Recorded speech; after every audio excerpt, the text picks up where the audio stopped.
दोस्तों, किसी कवि की एक पंक्ति है रचनाकार की, कभी भी अपने जीवन की तुलना किसी से नहीं करनी चाहिए। सूर्य और चंद्रमा भी कभी तुलना नहीं करते, जब जिसका वक्त आता है तब वो चमकता है। इसलिए मित्रों, आप अपने लक्ष्य पर इतना ध्यान लगाइए कि आपके चमकने का समय आ जाए, जल्द से जल्द चमकने का समय आ जाए। दोस्तों, मैं संजय कुमार विश्वकर्मा स्वागत करता हूं आपका द एजुकेशनल राज चैनल पर। आज हम लोग हिंदी के उसी कड़ी में वाच्य पढ़ेंगे। बहुत ही आसान तरीके से, परीक्षा में एक दो प्रश्न जरूर रहते हैं इससे। बहुत ही आसान सरल शब्दों में आपको बताया जाएगा। एक बार पूरा वीडियो देखिए, आपको समझ में आ जाएगा। दोबारा वाच्य पढ़ने की जरूरत नहीं पड़ेगी आपको। वाच्य क्या होता है, इसके भेद कितने हैं, कैसे आप पहचानते हैं, यही आपको बताया जाएगा बहुत ही आसान तरीके से। देखिए, वाच्य परिभाषा कहीं नहीं पूछा जाता, लेकिन आप जान लीजिए वाच्य क्या होता है। वाच्य का शाब्दिक अर्थ है बोलने का विषय, बोलने का विषय, बोलने का विषय, जिसे हम सीधे दो शब्दों में वाणी कह सकते हैं वाणी।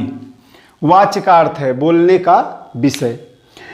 इसका परिभाषा बताया गया दोस्तों कि क्रिया के जिस रूप से ये पता चले कि क्रिया के विधान का विषय, परिभाषा इसका है कि क्रिया के जिस रूप से यह पता चले कि क्रिया के विधान का विषय कर्ता है या कर्म है या फिर भाव है, उसी को वाच्य कहा जाता है।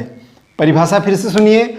क्रिया के जिस रूप से यह पता चले कि क्रिया के विधान का विषय कर्ता है, कर्म है कि भाव है, उसी को वाच्य कहा जाता है। परीक्षा में पूछा जाता है, इसके प्रकार और इसे पहचानने के लिए दिया जाता है। परिभाषा नहीं पूछी जाती कभी। चलिए आगे हम तब देखते हैं। आगे देखिए, वाच्य कितने प्रकार का होता है। वाच्य 3 प्रकार का होता है। कौन कौन, देख लीजिए। पहला है कर्तृवाच्य, दूसरा है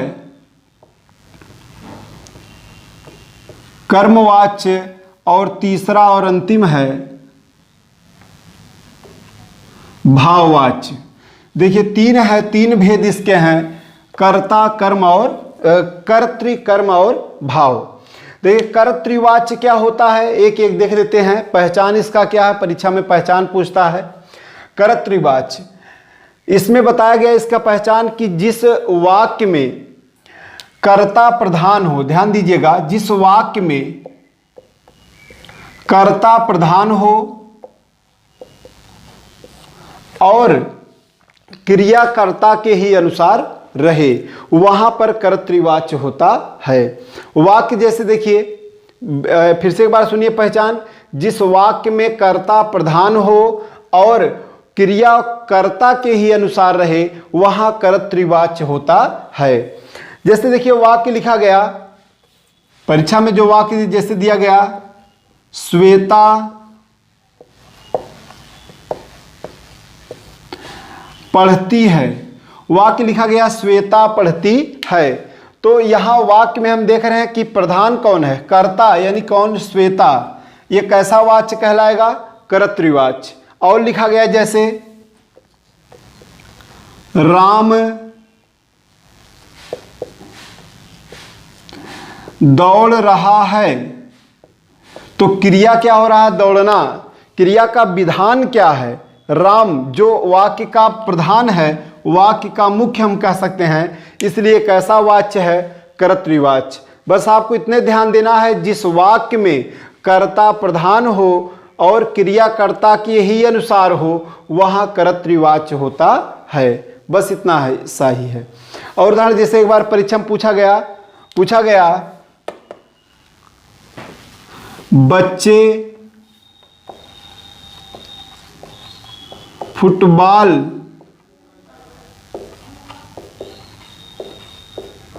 खेलते हैं, तो यहां देखिए अब भ्रमित करने के लिए एक शब्द बढ़ा दिया गया, कर्म दे दिया गया। तो इससे भ्रमित ना होकर हम सीधे देखते हैं वाक्य में क्रिया का विधान जो है वह फुटबॉल से ना होकर सीधे बच्चे जो लिखा गया, इससे है जो करता है, वाक्य का करता है, और इसलिए यह कैसा वाच्य होगा? कर्तृवाच्य होगा। एकदम आसान पहचान ही आप याद रखिएगा। फिर से बार सुन लीजिए, जिस वाक्य में कर्ता प्रधान हो और क्रिया कर्ता के अनुसार हो वहां पर कर्तृवाच्य होता है। यानी आप सीधे कह सकते हैं वाक्य में हमेशा कर्ता के अनुसार, यानी क्रिया जो होगी उसका मुख्य विषय हमेशा कर्ता होगा, क्रिया का मुख्य विषय कर्ता होगा। यही शुरू में बताया गया, बोलने का विषय, वाच्य का अर्थ बताया गया। तो यहाँ जो क्रिया हो रही है इसका मुख्य विषय कौन है? श्वेता। यहाँ दौड़ रहा है कौन? राम। खेलते कौन है? बच्चे। मुख्य विधान का विषय कौन है? यहाँ कर्ता है, इसलिए कैसा वाच्य है? कर्तृवाच्य है। एकदम आसान पहचान यही है। चलिए अगला देखते हैं। अगला है आपका कर्मवाच्य। देखिए दूसरा है कर्मवाच्य। कर्मवाच्य कहाँ होता है? एकदम आसान है, जिस वाक्य में क्रिया का मुख्य विषय कर्ता ना होकर कर्म हो। सीधे आप कह सकते हैं जिस वाक्य में कर्म प्रधान हो, सीधे ऐसे कह सकते हैं, जिस वाक्य में कर्म प्रधान हो। और दूसरा बताया गया कि जिस वाक्य में क्रिया का मुख्य विषय कर्म हो वहां पर कर्मवाच्य होता है। जैसे वाक्य लिखा गया, वाक्य देखिए पहचान जाएंगे तुरंत। वाक्य लिखा गया, लेख लिखा गया। तो यहां क्रिया क्या हुई? लिखा गया। लेकिन क्या लिखा गया? इसका क्रिया का मुख्य विषय क्या है? लेख।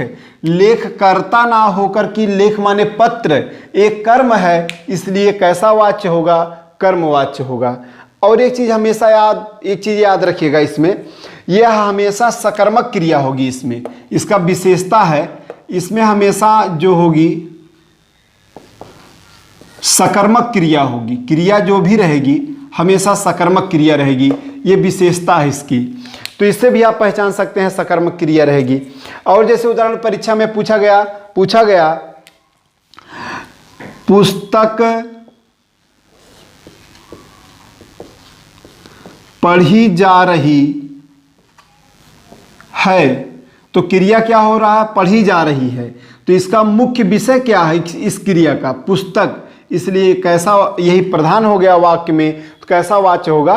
कर्मवाच्य होगा। और जैसे लिखा गया गीत गाया गया। तो यहां देखिए गीत क्रिया क्या हुआ? गाया गया। लेकिन उसका मुख्य विषय क्या है? गीत। गीत क्या है? क्या वाक्य में? कर्म है, इसलिए कैसा वाच्य होगा? कर्मवाच्य होगा। एकदम आसान पहचान है। दो विशेषता बताए हैं कि वाक्य में कर्म प्रधान होगा और हमेशा सकर्मक क्रिया ही रहेगी। ये दो विशेषता आप याद रखिएगा, इससे आप पहचान सकते हैं कहाँ पर कर्मवाच्य है। चलिए अगला देखते हैं। अगर कोई दिक्कत होती है आप कमेंट बॉक्स में जरूर आप कमेंट कीजिए। अगला देखिए भाववाच्य। भाववाच्य क्या होता है? एकदम आसान है। परिभाषा उसी तरीके से जैसे बताया गया अब तक कि जहां पर क्रिया का मुख्य विषय ना तो कर्म हो ना कर्ता हो, बल्कि दोनों को छोड़कर स्वयं क्रिया ही अपना मुख्य विषय हो। स्वयं क्रिया ही अपना मुख्य विषय हो, स्वयं क्रिया ही अपना मुख्य विषय बने, उसे हम भाववाच्य कहते हैं। आगे जैसे उदाहरण देखिए, एकदम आसान है उदाहरण। और एक विशेषता ये तो बताए क्रिया ही मुख्य विषय होगी। दूसरी विशेषता ये है कि इसमें कर्म का लोप होगा। कर्म का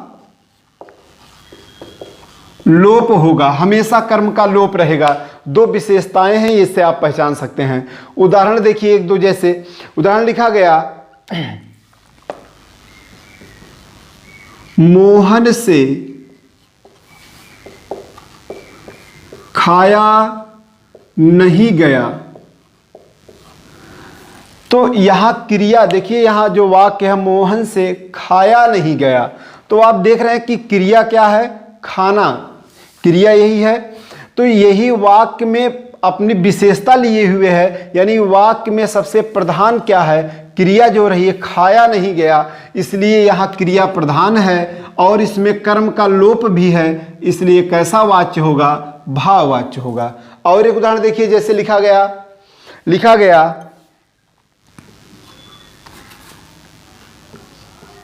राम से धूप में चला नहीं गया,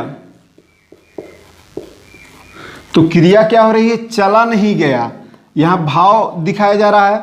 और वाक्य में राम से धूप में चला नहीं गया, तो ये जो क्रिया वाक्य में आप देख रहे हैं क्रिया ही प्रधान है, यानी क्रिया का मुख्य विषय खुद क्रिया ही है और कर्म का लोप है, इसलिए आपका कैसा वाच्य होगा, भाववाच्य होगा। और जैसे उदाहरण लिखा गया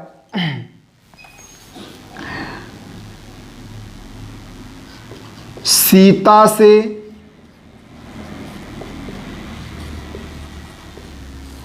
लिखा नहीं गया, यानी क्रिया क्या हो रही, लिखना, लेकिन यहां खुद जो लिखना क्रिया है यही वाक्य में प्रमुख है, इसलिए और कह सकते हैं कर्म का लोप भी है, इसलिए कैसा वाच्य होगा, भाववाच्य। ये पूछा जाता है कैसा वाच्य है, भाववाच्य है, परीक्षा में ऐसे वाक्य देके पूछा जाएगा। और उदाहरण जैसे लिखा गया कि दर्शन करके ही खाया जाएगा, दर्शन करके ही खाया जाएगा। तो यहां दो क्रिया, एक दर्शन करने की बात हो रही, दूसरा खाया जाएगा। मुख्य क्रिया आपका जो यही खाया जाएगा, तो ये क्रिया वाक्य में प्रधानता लिए हुए है और यहां कर्म का लोप भी है, इसलिए कैसा वाच्य होगा, भाववाच्य होगा। तो ये हमेशा, और एक चीज विशेषता याद रखिएगा, आप देख रहे हैं हम 5 उदाहरण बताए हैं, 4 उदाहरण, चारों उदाहरणों में आप पा रहे हैं निषेधात्मक वाक्य, पहला, दूसरा, तीसरा, तीनों निषेधात्मक वाक्य हैं। एक यही निषेधात्मक वाक्य नहीं है। तो एक पहचान ये भी है, हमेशा याद रखिएगा, 80% उदाहरण आपको ऐसे मिलेंगे जो निषेधात्मक रहेंगे, तो वहां आप बिना कुछ सोचे सीधे टिक मारिए भाववाच्य, कोई दिक्कत नहीं होगी आपको, ये आपका वाच्य है। चलिए, बस ये आपका वाच्य समाप्त हुआ। इसमें कोई दिक्कत अगर आपको होती है तो आप जरूर कमेंट बॉक्स में लिखें, कहाँ दिक्कत है वो जरूर बताया जाएगा। आगे अगले वीडियो में आगे और मिलेगा, तब तक के लिए धन्यवाद, नमस्कार। एजुकेशनल वीडियोज और लाइव टेस्ट के लिए हमारे चैनल को सब्सक्राइब करें तथा घंटी के निशान को दबाएं ताकि नई नोटिफिकेशन आप तक पहुंच सके।